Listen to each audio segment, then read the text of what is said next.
protest rally was organized today by various youth and other welfare organizations at Daporijo in Upper Subansiri district of Arunachal Pradesh against China for allegedly constructing infrastructure within Indian territory. Members of the All Tagin Youth Organization, All Giba Circle Vigilance Forum and a New Market Welfare Association, among others, took part in the protest. The protesters burned effigies of President of China Xi Jinping, raised slogans and displayed placards against the Chinese government. Well, it may be mentioned here that the protest comes in the backdrop of reports of China constructing a village in Indian territory in the frontier state. As per reports, Beijing is undertaking construction work along border areas near Arunachal Pradesh.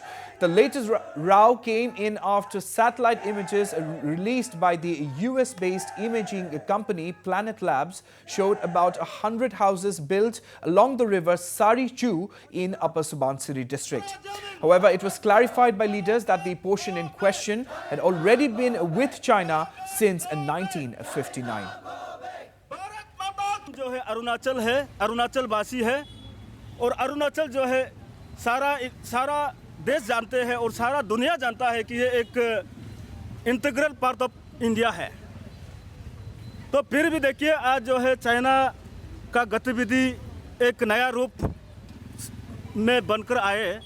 हमारा अरुणाचल के अपर Subansiri district इस वक्त इस अपर Subansiri district के headquarter में हम सभी खड़ा है।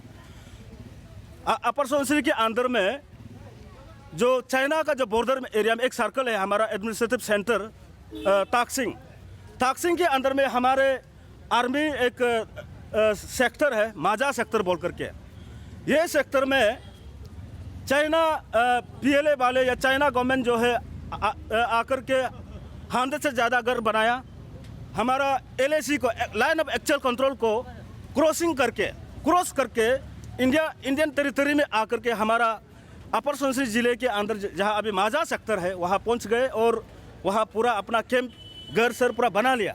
तो इसी को दुख जताते हुए आज हम अरुणाचल के एक मेजर ट्राइब तागिन जनजाति के एक यूथ संगठन या युवा संगठन के माध्यम से यानी कि ऑल तागिन यूथ ऑर्गेनाइजेशन जो कि तागिन कम्युनिटी जो है एक अरुणाचल के 26 मेजर ट्राइब में से एक है उनके एक संगठन का रूप में हम आज धरना ये प्रदर्शन करने जा रहे हैं। इसी के साथ साथ मैं भारत सरकार को मोदी जी को एक अपील करना चाहूँगा कि आप इस मुद्दा को लेते हुए आज जो चाइना हमारे ऊपर आक्रमण कर रहे हैं डे बाय डे इंच करके हमारे ज़मीन को ले जा रहा है, इसको जो है रुकने का आप काम करें, प्रयास करें जल्द से जल्द। हम लोग बहुत इनसिक्योरिटी महसूस हो रहा है, हम लोग यहाँ बॉर्डर में बैठा हुआ है चाइना का।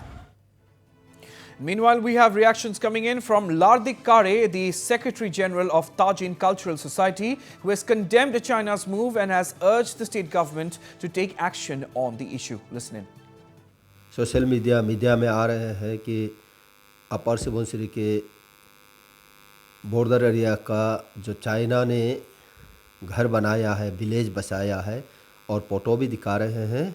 ये बहुत ही बड़ी दुखद की बात है और हम सारे तागिन समुदाय की तरफ से तागिन कल्चरल सोसाइटी इस बात को कंडेम करते हैं।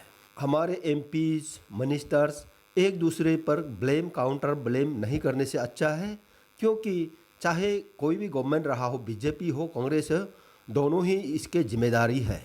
जो भी सरकार आए बहुत नेगलेक्ट किया हम लोगों को। पिछले 70 साल जब से आज़ादी मिला है और जब से हम इस कॉन्स्टिट्यूशन का अंडर में हैं, तब से हमारा तागिन एरिया को, हमारे इस क्षेत्र को, हम लोगों को डिप्राइव किया गया इकोनॉमिकली, एजुकेशनली और इंफ्रास्ट्रक्चर में। तो इसलिए ये जो चाइना अभी देखिए जो भी ज़मीन लिया है हमारे तागिन का ही लिया है। दुख हमें है, हमारे दिल में दर्द है, क्योंकि जो भी ज़मीन है हमारे पूर्वज की थे और ये घर, ये विलेज जो चाइना ने बसाया, ये कितना अंदर, ये कितना बाहर एलएसी से, ये कोई मायने नहीं रखता, लेकिन ज़मीन तो ले गया है, ये पक्की बात है। लोंगजू हमारा अपना ज़मीन था, हमारा मीराबाई लोग का, मुरा क्लान है हमारा तागी का, उनका ज़मीन था। असापिला हमारा ज़मीन था। और इस तरह हमारा ज़मीन आज भी जो माजा के सामने बहुत करीब आ गए हैं।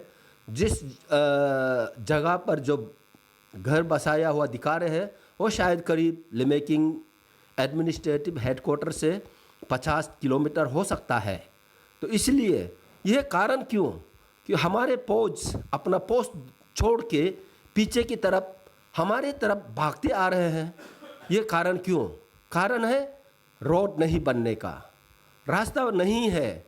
हमारे पोर्टर्स, हमारे फौज जो पेट्रोलिंग जाते हैं लॉन्ग पेट्रोलिंग में, उनको कई दिनों 10 दिन 12 दिन पैदल चलना पड़ता। इस तरह का देश सुरक्षा नहीं कर सकता। जब तक रोड नहीं बनेंगे, इंफ्रास्ट्रक्चर डेवलप नहीं करेंगे, ये लोग आते रहेंगे। मैं चाहता हूं कि सरकार बॉर्डर पे हमारे लोगों को बसाए, उसी बॉर्डर तक LAC के सामने हमारे गांव भी बसाए, वहां तक रोड पहुंचाए। तब हमारे भी हिम्मत होगी, हमारे लोगों को भी हिम्मत होंगे उसी पर बैठने का,